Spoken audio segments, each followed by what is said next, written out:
ಅವನ ಆಟ ಎಲ್ಲ ನಮ್ಮ ಬೆನ್ನ ಹಿಂದೆ ಅಷ್ಟೇ. ಕಣ್ಮುಂದೆ ಬರೋದಕ್ಕೆ ಅವನಿಗೆ ಧೈರ್ಯ ಇಲ್ಲ.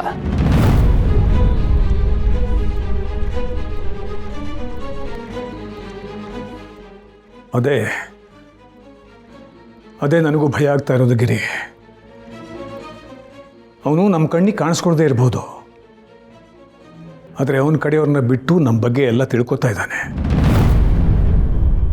ಅದಕ್ಕೆ ನಮ್ಮ ಮನೆ ಪ್ರತಿಯೊಂದು ವಿಚಾರನೂ ಅವನಿಗೆ ಗೊತ್ತಾಗ್ತಾ ಇರೋದು. ಹೊರಗಡೆ ವಿಚಾರ ಆಗಿದ್ರೆ ತಿಳ್ಕೊಂಡು ಹೋಗ್ಲಿ ಅಂತ ಸುಮ್ಮನೆ ಬಿಟ್ಬಿಡ್ಬೋದಾಗಿತ್ತು. ಆದರೆ ನಮ್ಮ ಮನೆ ಒಳಗೆ ಏನು ನಡೀತಾ ಇದೆ ಅನ್ನೋದು ಕೂಡ ಅವನಿಗೆ ಗೊತ್ತಾಗ್ತಾ ಇದೆ. ಇದು ಹೇಗೆ ಸಾಧ್ಯ? ಅಂದರೆ ನಮ್ಮ ಮನೆಯಲ್ಲೇ ಯಾರೋ ಅವನಿಗೆ ಎಲ್ಲ ಇನ್ಫಾರ್ಮೇಶನ್ ಕೊಡ್ತಾ ಇದ್ದಾರೆ ಅಂತ ಹೇಳ್ತಾ ಇದ್ದೀರಾ? ಇದನ್ನ ನಾನು ನಂಬಲ್ಲಪ್ಪ. ನನಗೂ ನಂಬಿಕೆ ಇಲ್ಲ ಕಣೋ. ಆದರೆ ಇಲ್ಲಿ ನಡೀತಾ ಇರೋ ಘಟನೆಗಳನ್ನು ನೋಡಿದ್ರೆ ಅನುಮಾನ ಬರ್ತಾ ಇದೆ. ಇಲ್ಲಿ ಯಾರು ರಾಮ ಯಾರು ರಾವಣ ಅನ್ನೋದು ಗೊತ್ತಾಗ್ತಾ ಇಲ್ಲ. ಅಪ್ಪ, ನೀವು ಅವನ ಬಗ್ಗೆ ತುಂಬ ಯೋಚನೆ ಮಾಡ್ತಿರೋದ್ರಿಂದ ನಿಮ್ಗೆ ಹೀಗೆಲ್ಲ ಅನ್ನಿಸ್ತಿದೆ. ಅವನ ಬಗ್ಗೆ ನಮ್ಮ ಮನೇಲಿ ಗೊತ್ತಿರೋದು ನನಗೆ, ನಿಮಗೆ, ದೇವಕಿಗೆ.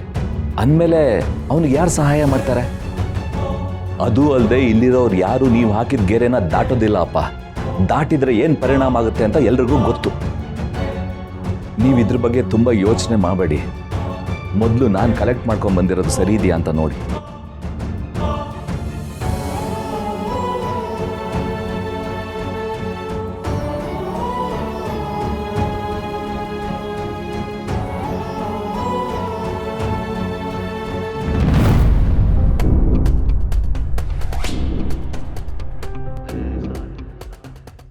ಏನಾಗಿದೆ ಅಂತ ನೀವಿಬ್ರು ಹೀಗಿದ್ದೀರಾ? ನಗ್ನಗ್ತಾ ಇರಕ್ಕೆ ನಿಮಗೆ ಬರೋದೇ ಇಲ್ವಾ? ಹೌದು, ಏನ್ ನಮ್ಮ ಜೀವನದಲ್ಲಿ ಸಂತೋಷ ಉಕ್ಕಿ ಉಕ್ಕಿ ಹರಿತಾ ಇದೆ, ಅದಕ್ಕೆ ಅನ್ಕೊಂಡು ನಕ್ಕೊಂಡಿರ್ತೀವಿ. ಏನ್ರಿ ಮಾತಾಡ್ತೀರಾ ನೀವು? ಪ್ರತಿದಿನ ಈ ಮನೆಯಲ್ಲಿ ಒಂದಲ್ಲ ಒಂದು ನಾಟಕ ನಡೀತಾನೆ ಇರುತ್ತೆ. ಆ ನಾಟಕದಲ್ಲಿ ಯಾವಾಗಲೂ ಬರೀ 3 ಜನ ಪಾತ್ರಧಾರಿಗಳು. ಒಂದು ಆದಿ, ಲಕ್ಷ್ಮಿ, ಅಮ್ಮು.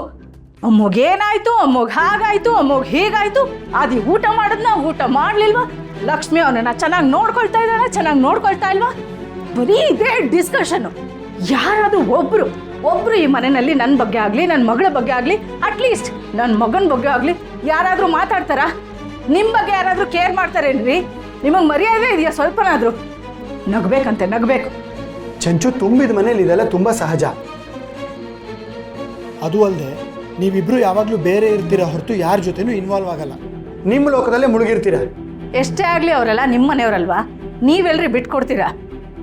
ಈ ಮನೆಯಲ್ಲಿ ನಿಮ್ಗೆ ಏನು ಮರ್ಯಾದೆ ಇದೆ, ನಿಮ್ಮ ಸ್ಥಾನ ಏನು ಅನ್ನೋದಾದ್ರೂ ನಿಮಗೆ ಗೊತ್ತಿದೆಯಾ? ಇಡೀ ಮನೆ ಜವಾಬ್ದಾರಿನ ವಿಮಲಾ ನೋಡ್ಕೊಳ್ತಾಳೆ, ಆಫೀಸ್ ಜವಾಬ್ದಾರಿನ ದೇವಕಿ ನೋಡ್ಕೊಳ್ತಾಳೆ, ಇಲ್ಲಾಂದ್ರೆ ಭಾವ ನೋಡ್ಕೊಳ್ತಾರೆ. ನೀವೇನ್ರಿ ಮಾಡ್ತಿದ್ದೀರಾ? ನಿಮ್ದು ಅಂತ ಏನ್ರಿ ಇದೆ ಇಲ್ಲಿ? ಯಾವಾಗ ನೋಡಿದ್ರು ಆಫೀಸ್ ಫೈಲ್ನ ಹಿಡ್ಕೊಂಡು ಸುಮ್ಮನೆ ಅವ್ರ ಹಿಂದೆ ಓಡಾಡ್ತಿರ್ತೀರ. ಅವ್ರು ಯಾರು ನಿಮ್ಮ ಬಗ್ಗೆ ಯೋಚನೆ ಮಾಡೋದು ಬೇಡ ರೀ. ಅಟ್ಲೀಸ್ಟ್ ನೀವಾದ್ರೂ ನಿಮ್ಮ ಬಗ್ಗೆ ಯೋಚನೆ ಮಾಡ್ಬೇಕಲ್ವಾ? ಅಪ್ಪ, ಸುಶಾಂತ್ ಅಣ್ಣ ನನ್ನ ಗಂಡ ಇಬ್ರು ಮನೇಲಿಲ್ಲ. ಅವ್ರ ಬಿಸ್ನೆಸ್ ಹೇಗೆ ನಡೀತಿದೆ ಅಂತ ಸ್ವಲ್ಪನಾದ್ರೂ ಯೋಚನೆ ಮಾಡಿದ್ದೀರಾ? ಅಲ್ಲ, ಇವತ್ತು ಆ ಗಿಫ್ಟ್ ಬಾಕ್ಸ್ಗೋಸ್ಕರ ನನ್ನ ಹೇಗೆಲ್ಲ ಟ್ರೀಟ್ ಮಾಡಿದ್ರು. ಆಗ್ಲಾದ್ರೂ ನೀವು ನನ್ನ ಪರವಾಗಿ ಏನಾದರೂ ಮಾತಾಡಿದ್ರಾ? ನಮ್ಮ ಮಕ್ಕಳ ಕತೆ ಇದಾದ್ರೆ ಪಾಪ ನಮ್ಮ ಸೊಸೆ, ಅವಳ ಕತೆನೇ ಬೇರೆ. ಅವಳನ್ನೇ ನಿಮ್ಮ ಮನೆ ಸೊಸೆ ಥರ ನೋಡ್ಕೊಳ್ತಿದ್ದಾರೆ. ಯಾವಾಗ ನೋಡಿದ್ರು ಪಾವನಿ ನೀರು ತಗೊಂಡ್ಬಾ, ಪಾವನಿ ಜ್ಯೂಸ್ ತಗೊಂಡ್ಬಾ, ಮನೆ ಕೆಲಸದೋಳ್ ಥರ ನೋಡ್ಕೊಳ್ತಿದ್ದಾರೆ.